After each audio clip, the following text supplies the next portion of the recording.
Good morning Varinder, स्वागत है आपका। चलिए रिजल्ट्स पर शुरुआत करें। उससे पहले एक बार शुगर शेयरों पर ही जो बड़ी खबर है शुगर सेक्टर के लिए कि सब्सिडी 6,000 रुपए से घटाकर 4,000 रुपए की, क्योंकि दाम दुनिया भर में शुगर के काफी बढ़े हैं। क्या वाकई में शुगर कंपनियों के लिए नेगेटिव खबर है? कुछ असर पड़ेगा? शेयर गिरने चाहिए? और अगर गिर जाए तो क्या करना चाहिए? अगर गिर जाए तो लेना चाहिए, सिंपल सी बात है। ठीक है, तो मैं आपको थोड़ा सा कॉन्टेक्स्ट बताता हूँ इस चीज का। आपको मालूम होगा, और आप भी बात कर रहे हो शुगर की, बहुत टाइम से मैं सुनता हूँ आपको, तो आपको मालूम है कि ये सब्सिडी और क्यों हुआ था। ये सब्सिडी आज से नहीं चल रही है सर, लास्ट 3-4 साल से चल रही है। तो आपको मैं फैक्ट्स देता हूँ पहले तो फैक्ट्स ये था सर, अगर आप 3 साल का हिस्ट्री देखें एक्सपोर्ट सब्सिडी का, 2018-19 में ये 8 रुपए 32 पैसा पर किलो होता था। 2019-20 में ये 10 रुपए 44 पैसे, 10 रुपीज 44 पैसा होता था। और 2020-21 में ये 6 रुपए पर केजी होता था। तो अगर कोई किसी की नींद खराब हो रही है कि 6 से 4 रुपए हो गया ये अभी, प्लीज ये समझिए कि 1 साल पहले ये 10.5 रुपए था, उससे 6 रुपए ऑलरेडी हो चुका है। गवर्नमेंट ने पहला जो नोटिफिकेशन डाला था जब एक्सपोर्ट सब्सिडी हमने चालू किया था, उन्होंने क्लियरली बोला था कि ये रिव्यू होगा, बार बार रिव्यू होगा, डिपेंडिंग ऑन कितना शुगर सेक्रीफाइस होता है एथनॉल के लिए। सर मुद्दा क्या है? मुद्दा है कि हमारे पास जो ज्यादा सप्लाई पड़ा है शुगर का, उसको हम किस तरीके से निकाल सकते हैं जहां पे हमारा डिमांड और सप्लाई एक जैसा हो जाए। तो उन्होंने क्या बोला कि आप कितना एक्सपोर्ट कर सकते हो और कितना सेक्रीफाइस कर सकते हो एथनॉल के लिए। क्योंकि हमारा एथनॉल का जो डाइवर्जन हो रहा है शुगर से बहुत अच्छा हो रहा है और बहुत तेज हो रहा है। तो गवर्नमेंट बोल रही है अभी कि चलो ठीक है, अभी 6 रुपए है, थोड़ा कम कर देते हैं, बिकॉज आप लोगों को उसमें बेनिफिट हो रहा है। सो ये कोई नया चीज नहीं है, it was always there, it was always wanting. और सर मैं आपको ये चीज भी बता दूं कि ये ऑलरेडी सबको मालूम है कि 2023 में ये एक्सपोर्ट सब्सिडी बिल्कुल बंद हो जाएगा। सो ये कोई नया चीज नहीं है। और सर अगर आप 4 रुपए पर किलो का सब्सिडी भी लगा दें और आज का ग्लोबल शुगर प्राइस जो 17 यूएस सेंट के आसपास है उतना लगा दें, तो भी शुगर का रियलाइजेशन 31 रुपए 40 पैसे बनता है सर, जो कि डोमेस्टिक प्राइस से ऊपर है। तो ये चीज रहा 6 रुपए से 4 रुपए होने का, which as per me numbers I think still sugar companies will make money. दूसरा चीज सर मैं आपको इंपॉर्टेंट समझा दूं कि ये जो एक्सपोर्ट कोटा है, एक्सपोर्ट कोटा इस साल का 2020-21 का 6 मिलियन टन कोटा था कि हाँ भी इतना आपको दिया जाता है एक्सपोर्ट करने के लिए दिया जाता है। सर 6 मिलियन में से 5.7 मिलियन ऑलरेडी कॉन्ट्रैक्ट हो चुका है।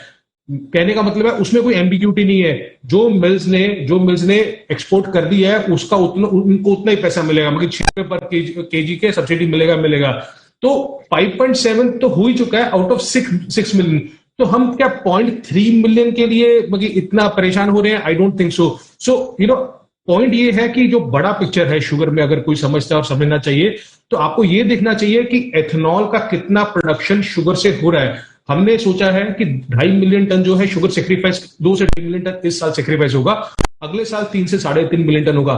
ये नंबर में फोकस में होना चाहिए। I think this 6 rupees to 4 kg is totally which was expected, does not make a difference because still global prices are high. Export quota में already 5.7 out of 6 million ton हो चुका है। So as per me it does not make a difference financially number wise to any sugar company.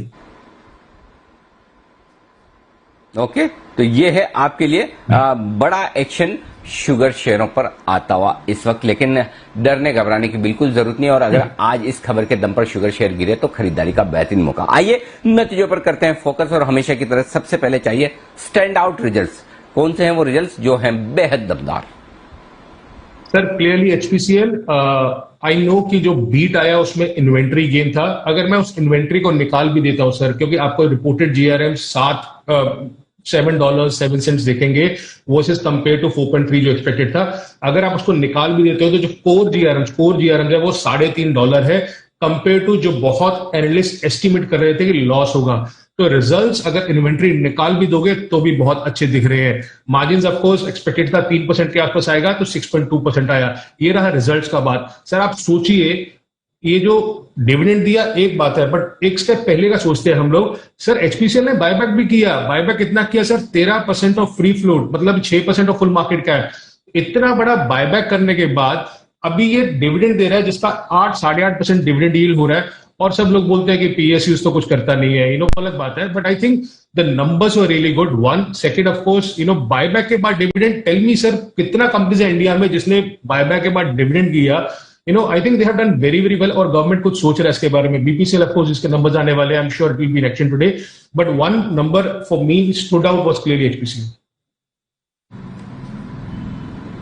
Okay, तो चलिए HPCL के बेहद दमदार results के बाद बताइए, अब दूसरे वो कंपनियां जहां रिजल्ट्स अच्छे लेकिन वैल्यूएशन थोड़े से ठीक है, मतलब इतने बुरे नहीं, जहां पर नजर रखी जा सकती है। सर बहुत अजीब है कि इस बार इंफ्रा अच्छा कर रहा है, किसी ने सोचा नहीं था, बट इंफ्रा अच्छा कर रहा है इस बार। सो द केयर कंस्ट्रक्शंस के नंबर्स अच्छे हैं सर, आई विल नॉट से बहुत आउटपुट आए हैं, but I think given the valuation what the company is trading at, they have done very well. 13 time पे ट्रेड करता है sir. EBITDA quarter and quarter Y Y दोनों से बड़ा है। Even sales quarter and quarter Y Y बढ़ी है। आपको याद होगा sir, this is coming after we saw HG infra के सुपर नंबर्स आए थे। HG infra I think results आने के बाद कुछ 20-30% बढ़ गया है। तो infra as a segment is doing very well. Of course HG and KNR remains one of the better companies in that space. Cement again has been doing good. JK Lakshmi cement के numbers I think आपके analyst ने भी बताए हैं sir. 250 crore expected था, उसका EBITDA आया, उसके सामने कुछ 300 करोड़ 313 करोड़ का आया, तो 20% एबिटा बीट जेके लक्ष्मी सीमेंट पे आया। बहुत महंगा स्टॉक नहीं है सर, 7-8 टाइम ईवी एबिटा पे ट्रेड करता है। आई वाज हैप्पी कि ये 22-23% मार्जिन आ रहा है कुछ सीमेंट कंपनीज का। तो Orient cement, JK Lakshmi cement, they are doing very well. Okay, तो ये है आपके लिए अच्छे नतीजे, लेकिन नतीजे अच्छे रहे लेकिन वैल्यूएशंस महंगे, और साथ ही उम्मीद के मुताबिक जो नतीजे आए उनके बारे में बताएं।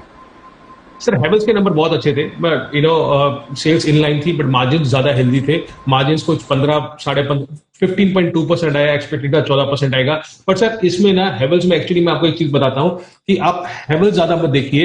हेवल्स में जो एक की सरप्राइज आया था वो ये आया था सर कि उनका जो केबल सेगमेंट है उनके मार्जिन एक्सपेंड हुए quarter and quarter. So honestly from Havells number I would like to see how cable companies do. So cable segment बहुत टाइम के बाद हेवल्स का इस बार अच्छा किया। अदर सेगमेंट्स मैंने देखा कि क्वार्टर एंड क्वार्टर डिप आया, बट एक केबल सेगमेंट एक की सरप्राइज एलिमेंट था हेवल्स में। सो आप प्लीज अदर केबल कंपनीज को में शायद कुछ हो सकता है आज। Torrent power inline sir, but again not an very expensive stock. Numbers अच्छे थे, 30% मार्जिन क्वार्टर क्वार्टर स्टेबलाइज है, वाई ऑन वाई 27% मार्जिन था। तो inline numbers from Torrent power 14-15 time पे ट्रेड करता है, बहुत एक्सपेंसिव स्टॉक नहीं है, but okay numbers from Havells and Torrent power.